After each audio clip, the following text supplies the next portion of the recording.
Hi guys, so we are here in Starbucks Cafe, no?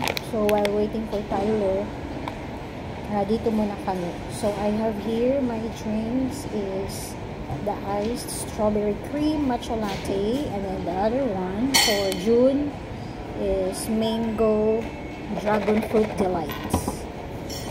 Then I have some chips while waiting for Tyler.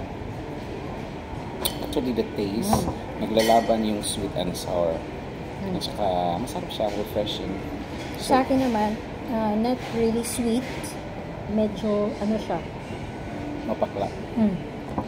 So, medyo mapakla, bitter, something. Matcha talaga siya. No? So, I like it. If you happen to stop by sa Starbucks, you should try this one. Lalo na ngayon, dito sa Qatar, sobrang init na talaga. Yeah. So, ang mga activities lang talaga dito, usually indoors. Indoor lang. Because we cannot usually go mall, to the indoor park. swimming. We cannot go to the park since it's very hot. Yeah. At saka yung mga sa beach, at kung ano-ano man, parang hindi pa kaya talaga. So, I have here sea salt and balsamic vinegar chips.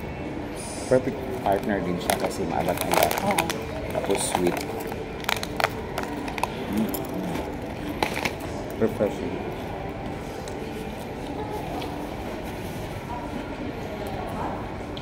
So ganito lang talaga ang life dito sa Qatar, guys, dito sa Middle East.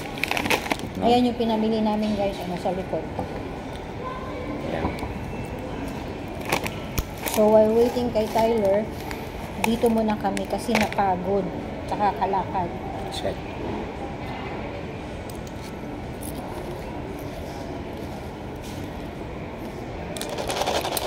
Actually, napagod kami guys. Kanina sa IKEA. Pamimili din si Carol ng konting-konti pa, ilalagay niya sa box niya. Mga gamit sa bahay. Yeah, Papadala sa Pinas. Yeah. So yun lang. Thank you for joining with us habang nagbitay kay Tyler. Bye-bye. God bless.